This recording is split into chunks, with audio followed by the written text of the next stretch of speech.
Karine Gagnon, chroniqueuse de conviction aux idées percutantes. Moi, ça me choque tellement. Des opinions aiguisées. On tolère ça parce qu'on n'a pas les ressources pour faire les enquêtes. Des idées tranchantes. Mais est-ce que c'est normal qu'on accepte ça? Karine Gagnon.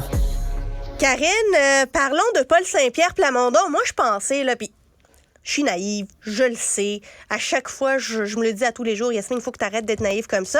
Je pensais qu'on allait parler du coût de la vie. Me semble que c'était ça le sujet du jour. C'est le sujet de la semaine, le sujet de l'année, que dis-je? Mais non.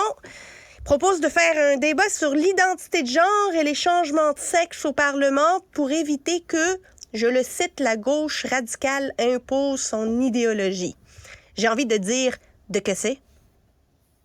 Ben moi, je trouve que la question se pose, Yasmine, parce que c'est une discussion que j'ai souvent avec des proches, avec des gens qui se questionnent par rapport à notamment l'enseignement de genre auprès des enfants du primaire. On dirait que on veut aller plus vite que la science dans ce domaine-là. Il y a encore toutes sortes de débats qui se font autour de cette question-là et c'est déjà comme intégré dans notre système d'éducation. Puis je t'avouerai que j'ai entendu énormément de parents qui font le saut, qui se posent des questions par rapport à ça et moi aussi j'ai l'impression qu'on n'a pas fait le débat. Et sur la question et qu'on l'a intégré à notre système sans trop savoir ce que ça pouvait avoir comme impact aussi sur les enfants. Est-ce que c'est vraiment le bon âge pour parler de ces questions-là? Moi, j'ai pas ces réponses-là et ça m'inquiète, oui, qu'on enseigne ça dans les écoles. Je trouve que ça soulève toutes sortes de questions. Et je trouve aussi, et c'est ça que je trouve intéressant là-dedans, c'est que c'est difficile d'avoir des questionnements et des débats sur ce genre de questions-là, donc l'identité de genre, sans qu'on tombe dans le radicalisme. Je trouve que on peut difficilement se poser des questions sans se faire traiter de transphobe, d'homophobe, alors que ça n'a rien à voir, à mon avis, vraiment pas. Ça n'a absolument rien à voir. Et je voyais la sortie de Gabriel Nadeau-Dubois à la suite de la présentation du chef du Parti québécois qui tout de suite est sorti en disant: ben voilà, laissons nos enfants tranquilles dans les écoles. Un enfant transgenre a 8 fois plus de chances de se suicider qu'un autre enfant. Mais c'est pas de ça qu'on parle, là. On n'est pas dans l'ostracisation, on n'est pas dans l'invitation au manque de tolérance, au manque de respect. En tout cas, moi, c'est pas comme ça que je le lis, là. Moi, je crois qu'on devrait être, par contre, dans le débat pour vider ces questions-là, pour savoir quels sont les impacts de ce type d'enseignement-là, de ces théories-là.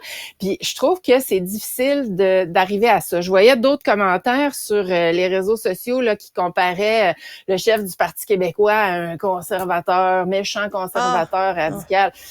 Tu sais, je trouve qu'on tombe vite là-dedans, malheureusement, alors là, que... il faut arrêter là, de faire le pointage de doigts. Là. On peut discuter de ça. On est quand même dans une démocratie. Moi, où j'ai un problème, je vais te le dire, Karine, c'est que je m'attendais à ce que Paul Saint-Pierre Plamondon parle d'un sujet qui est beaucoup plus prioritaire dans le sens où il y a une urgence nationale en termes de coût de l'inflation, le logement, les changements climatiques. On a vu les villes et municipalités réclamer au gouvernement plus d'argent.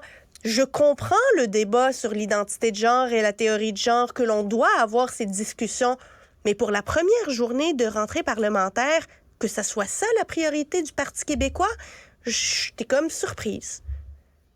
Ben, moi, je pense qu'il y a bon, est-ce que ça doit être la priorité de la rentrée? Tu sais, sur l'inflation, le coût de la vie et tout ça, je pense que tous les partis se sont exprimés beaucoup depuis la rentrée, depuis le début depuis la fin de l'été, pardonne-moi. Donc, avec, entre autres, l'élection partielle dans Jean Talon. Et, je pense que c'est quelque chose qu'ils ont déjà signalé. Alors, moi, ça me surprend pas tant que ça qu'ils ne reviennent pas. J'ai pas vu nécessairement les sorties des autres là, sur quoi ça portait, mais je suis pas nécessairement étonnée que ça soit pas le discours aujourd'hui, puisqu'on a pas mal parlé de ça là, depuis quelques semaines. Oui. En tout cas, moi, depuis mon retour de vacances à la fin août. Il n'y a pas eu de proposition, puis j'en parlais avec Emmanuel Latraverse. Il devrait peut-être s'inspirer de Pierre Poilievre qui talonne Justin Trudeau sur le coût de la vie. À chaque fois qu'il a l'occasion de parler, il parle du coût de la vie parce que tout le monde rejoint le coût de la vie. Je dis pas de s'inspirer de Pierre Poilievre dans ses politiques. Moi, je pense que personne... Non, c'est ça, je pense que personne devrait s'inspirer de ses politiques. Mais je parle de la stratégie. Avec le ton qu'il adopte, oui. Ah non, ça, là, je parle plus de la stratégie. Oui. Qui semble être payante. Ouais, je comprends, mais je pense que c'est un sujet qui a été abordé. Donc, je crois que c'est normal que les partis s'avancent sur d'autres sujets, puis d'autres priorités, puis d'autres enjeux aussi qui préoccupent les gens, puis dont on ose moins parler. Puis celui-là, c'en est un. Puis moi, je pense qu'on devrait oser faire un débat là-dessus. Puis c'est vrai que c'est une responsabilité des élus qui nous représentent, nous, les citoyens. Ben, espérons qu'ils vont réussir à aborder ce débat de manière intelligente, de manière sensée et sans partisanerie, sans aller chercher des points là-dessus. Là, après tout, il s'agit de nos enfants, puis on a une responsabilité collective de les protéger et de les accompagner, peu importe leurs enjeux et leurs défis. Karine Gagnon, chroniqueuse politique au Journal de Montréal, Journal de Québec, toujours un plaisir de jaser. Merci. Ce balado est disponible sur l'application et le site cubradio.ca, la plateforme audio et vidéo où les contenus francophones sont fièrement